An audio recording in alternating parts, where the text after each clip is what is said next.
Cool. Aurelio, congratulations into a grand final, and well, it's going to be a Melbourne Derby grand final next week. Absolutely huge for, well, the A-Leagues, let alone the club, isn't it? Yeah, it probably worked out really nice for everyone. Firstly, congrats to John and Western United, because they put up a massive fight over the last in the semi-final over the two legs. So I wish him well. So we put ourselves in a position to fight it out in the final day. So really pleased and really happy with the players.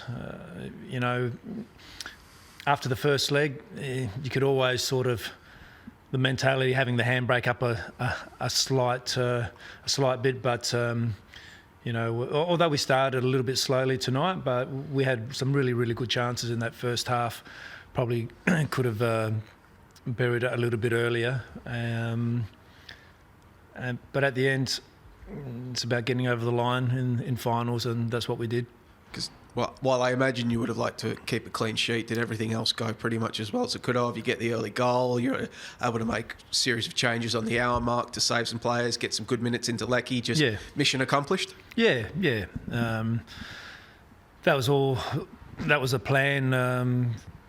If the result was going our way, Nate has been out for a couple of weeks, so he played really well, especially early in that first half, and we thought when we can give him a bit of a break, we could find the right time to do that. So we did that as well, and also with Tills. Tills was excellent again in the first half. He probably should have had a goal, if not two, and he set up a couple of other decent passes. But, we got into the front third, into the penalty area really nicely tonight, but we just were a little bit off, to be honest.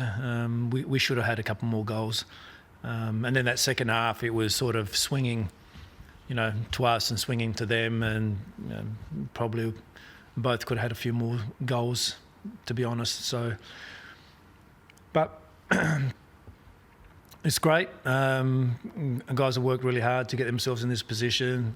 They've been on song since first day of pre-season, so really pleased for them. So we'll prepare as best we can now, and like you said, it's a massive game. Obviously, not just because it's a grand final, but it's a derby, which will add always a little bit extra spice. How good is it that it's a derby? Like, just the occasion factor, the rivalry, the spite. Like, it feels like it's set up to be proper. It feels like it's already building up straight away. I think that's what everyone was talking about straight after the game. So it's worked out well. That also, we don't have to travel, so we'll prepare as best we can next week, and give ourselves the best opportunity to at least perform, and then let's see where it goes. How much of a shot in the arm is this for football and the A-League? Just the contest, two quality teams, but a Melbourne derby, you'd anticipate. There's no footy in Melbourne next weekend. No rugby. So the stars have aligned for football fans for next week. So it's going to be a super week. We just have to enjoy it, whatever comes our way. I'm sure there's going to be lots of interviews and lots of things happening, but we'll just try to keep as calm as we possibly can and enjoy it, because you can't shy away from it. It's some will probably handle it better than others, I'd imagine, but the message from me would be just to keep calm, to enjoy it, not to put too much stress on yourself, and then come out and try to be at your very, very best on the very final day of the season. 'Cause we were just talking yesterday, Aurelio, about the leaders that you have in the dressing room, how they've stepped up and kept the boys on track all season. I guess, is their importance only heightens now heading into a game like this, where, especially for some of the youngsters, it could just be so easy to just lose their heads? Yeah. Look, we have a fairly young squad, and I think that's been the mix with the senior players has been very, very good, and the senior players have been around for a long time. They've seen it all. I mentioned to you yesterday those guys who are just helping, haven't been able to help us on the pitch, but they've absolutely done a hell of a lot of work off the pitch in terms of encouraging and and showing the younger guys in the right direction, and what it is to live like a professional, and what it looks like to work hard, whether it's on the pitch or in the gym. So their input's been invaluable. Obviously, I prefer them to be on the pitch, but the work that they've done has been amazing. Did what was happening in Auckland in the build-up affect any sort of preparations for you, or change the messaging? Because everyone was certainly gripped by it. It wasn't sort of a straightforward affair that maybe people predicted, and obviously it may have an impact. Victory did very well. It was only a 1-0 deficit, but they went there and performed very, very well. From what I saw, probably Auckland were just a touch off, and that's all it needs. A team that is desperate to get back into the game, and you can be just a fraction off your game, and Victory took advantage. So it didn't affect us anyway. Like every week when we come and play here, the TV's on and they're watching. If it's an earlier game, the boys are always watching it. So everyone was watching it until the end, and then that was done and dusted. And that wasn't our focus. Our focus was going out tonight and making sure that we perform well to win the game. And you mentioned about the element of now not having to travel to New Zealand at some point during the week. Was that factored in as sort of a concern, or was that just it's not a concern? No, the issue is trying to set it up and trying to organise it, the logistics. We already spoke about a couple of weeks ago the what ifs, potentially going there. So thinking about organising flights, hotels, all the normal things. So it's all just part of the process.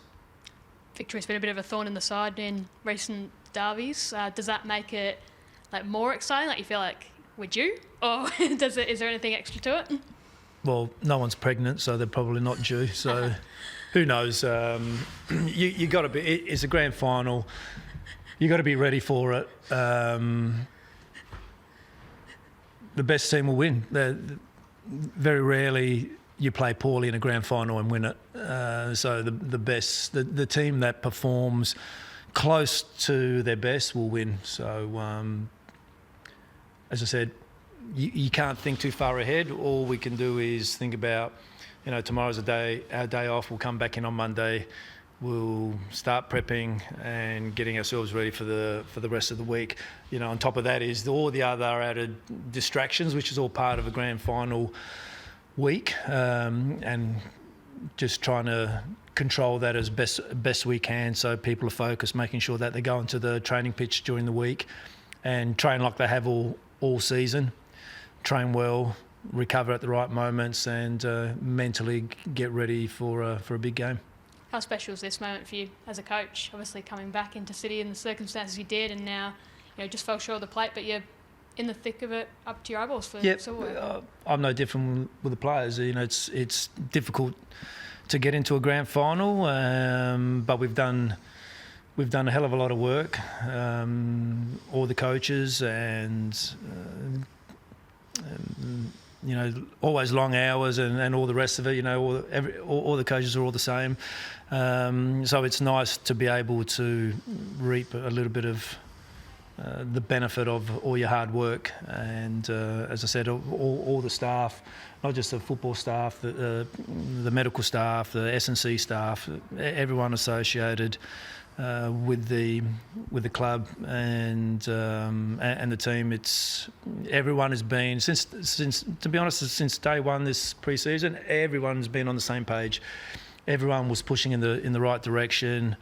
And I think when you have that sort of chemistry, that dynamics, it's not just our group dynamics. It's the club in itself. From the CEO to the chef, everyone has just been laser focused on doing their job as best they can, and giving whatever help they could give for the football, because the football is one of the most important parts of the of the football of the club, but everyone has done everything they possibly can to put ourselves in this position. So congrats to everyone at the club, but we still have one more game to go.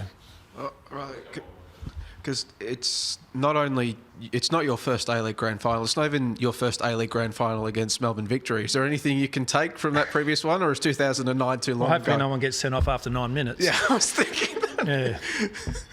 I think it got rescinded. It did. The following week. Yes. But that didn't help. No. And no, we're actually that you know, I still recall that game. Jamo was playing. Although we're down to 10 men, we really had a top game, and we should have scored on a couple of occasions. Unfortunately, I think it was about Tommy Pondeliak about on the hour or something like that. And we took it for a long way with 10 men. So yeah, let's hope it's a good game. Two good football teams. You know, they've got so much power in the front area. We've defended so well this year. We also have a few things up our sleeve up top as well. So I think it should be an entertaining game for the fans. Clean bill of health from tonight? Yes, believe it or not. That's a shock. Yeah, we were just a bit of precaution with Nate. He hasn't played for a couple of weeks, and he did a fair bit of work in that first hour, so it was a good chance to give him a break. And Teals, who's always explosive, but he's happy. He's telling jokes in the change room. So, yep, everyone seems to be fine.